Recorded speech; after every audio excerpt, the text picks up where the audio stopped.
Сәлеметсіңдер ме балалар? Бүгінгі сабақта біздің өтетін тақырыбымыз не ауыр, не жеңіл. Қалай ойлайсыңдар? Әңгіме не туралы болмақ? Егер сендер өз ойларыңды айтып болсаңдар, келесі пікіріңді айт айдарына қош келдіңдер. Сен бұл пікірлерге сенесің бе? Менің салмағым жоқ. Су тамшылары төбеге жабысып қалады.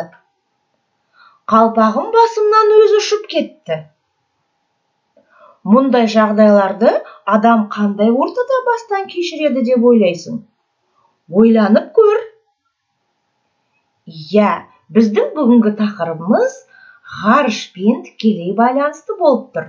Яғни біз ғарышқа саяхат жасайық деп тұрмыз. Келесі бейне жазбаға назар аудар. Байқоңыр ғарыш айлағы, ғарыш кемесінің сөресі, ұшырылымдарды басқару орталығы, ұшыру трансляциясын жүргізуде. Камералар адамдар орналасқан кабинаға орнатылған. Байқағыш көрерменнің назары бірден ұшқыштардың басында ілініп тұрған ойыншықтарға ауады. Бұл ырым да емес, ішкі көріністі безендіру де емес.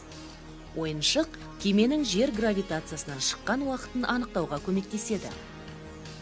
Егер ойыншық қалыптаса, демек салмақсыздық басталды деген сөз. Орбитадағы өмірдің бәрі салмақсыздық жағдайында өтеді. Адамдар ғарыш станциясының бір бөлігінен екіншісіне қалықтап ұшып жүріп ауысады. Сол сияқты олардың айналасында түрлі заттар қалықтап жүреді. Қаламдар, қарындаштар, қойын дәптерлер. Егер шашыңыз ұзын болса, дәл электр заряды көп жіберілгендей тік қалпында тұрады. Салмақсыздық дегеніміз не? Және ол неліктен пайда болады? Жердегі кез келген зат қуатты күш гравитацияға, яғни бүкіл әлемдік тартылыс заңына ұшырайтыны белгілі. Соның салдарынан біз секіре сала шалмаймыз. Бірақ адам немесе зат жерден неғұрлым алыстаған сайын, бұл күштің әсері соғұрлым азаяды. Ақыр соңында оның күші әлсіреп, сезілуін тоқтатады. Әрине, мұндай жағдай адам организміне мүлдем жат. Біз жерді нық басып жүруге дағдыланғанбыз.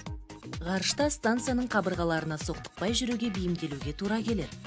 Бұндай жағдайға ғарышкерлерді алдын ала дайындайды. Бірақ жерде салмақсыздықты қалай жасайды? Айта кетерлік жайт, біздің кез келгеніміз өмірде бір рет болсын, бұл жағдайды басымыздан өткеріп көргенбіз. Мысалы, сіз ғимараттың ең жоғарғы қабатынан лифтіге мінесіз. Ол лезде төменге түсе бастайды. Алғашқы сәтте салмағыңыз мүлдем жоғалып кеткендей сезім пайда болады. Мәселе салмақтың жылдамдық әсерімен азаятындығында. Сіз 1 секундтай немесе одан да аз уақыт салмақсыздықта боласыз.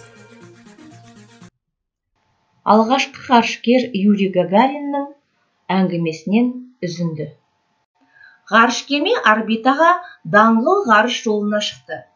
Баяғыда бала кезімде Циолковскийдің кітаптарынан оқыған салмақсыздық жағдайы орын алды.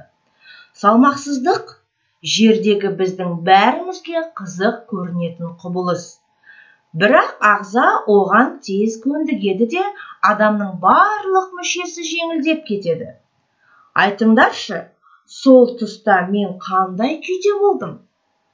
Мен креслодан сырғып кеттім де, кабинаның төбесі мен еденнің екі аралығында қалықтап тұрдым. Жердің тарту күшінің әсері жойылғаннан кейін, мен өзімді жақсы сезіне бастадым. Кенет бәрі басқа болып шыға келді. Қолым да, аяғым да, бүкіл денем менікі емес сияқты болып кетті. Оларда еш салмақ болмады. Не отыра алмайсың, не жата алмайсың. Кабинада қалықтап қана тұрасың. Бос заттардың қалықтап тұрғанын көргенде өңім бе, түсім сияқты болды. Планшет те, қарындаш та, блокнот та ұшып жүр. Түтікшеден құйылып тұратын сұйық зат шарик сияқты болып, бір жерден бір жерге еркін дөңгелеп жүрді. Ол кабинаның қабырғасына тисе, гүлге тұрған шықтай жабысып қалады. Адамның жұмыс істеуіне салмақсыздық жағдайының ешқандай зияны жоқ. Мен ылғи жұмыс істедім. Бір сәт қай жерде, қандай жағдайда отырғанымды ұмытып, қарындашты қасыма қоя салып едім, ол менен әрмен қарай қалқып кетті. Бұлттар әппақ, сондай әдемі-ақ. Күн шақырайып тұр. Оған жай көзбен, яки көзіңді қыссаң да қарауың қиын. Сірә, ол біздің жерден көріп жүргенімізден 10 есе, тіпті 100 есе жарық болар.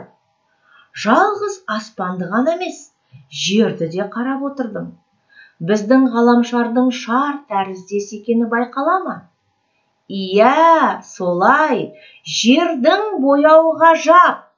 Ол әдемі көңілдір түсті. Содан соң, ол біртіндеп қара көлеңке тартып, көк жасыл, көк күлгін болып құбылады да көмірдей қара түске айналды. Ұшу графигін қадағаладым.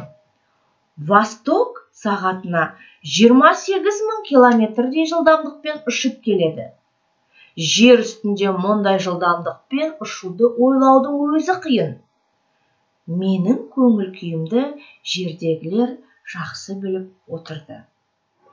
Мәтіндегі Циолковский ол ғарышты игерудің негізін салушы ұлы ғалым екен балалар. Міне балалар, сендер автордың жерді қалай сипаттағанын және салмақсыздық жағдайы туралы қалай айтқанын естідіңдер. Ендеше сендерге тапсырма. Автордың салмақсыздық жағдайы мен жерді сипаттауынан теңеу эпитет сөздерін тап. Енді сен өзіңді ғарышкер сезініп көр.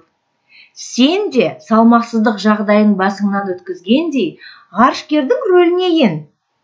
Айтыңдаршы, сол тұста мен қандай күйде болдым дегеннен кейінгі абзацқа жағдаяттар қосып, оқиғаны өзіңше өрбітіп баяндап көр. Мысалы, бетімді жуа беріп едім. Егерде мен ғарышкер болсам, бұлай жалғастыратын едім. Су тамшылары төбеге жабысып ұшып кетті деп. Ал сен басқа тағда қандай жағдаят құрастыра аласың? Сен менен де күшті құрастыратыныңа сенімдімін. Сонымен балалар, бүгінгі сабағымыз аяқталды. Сау болыңдар.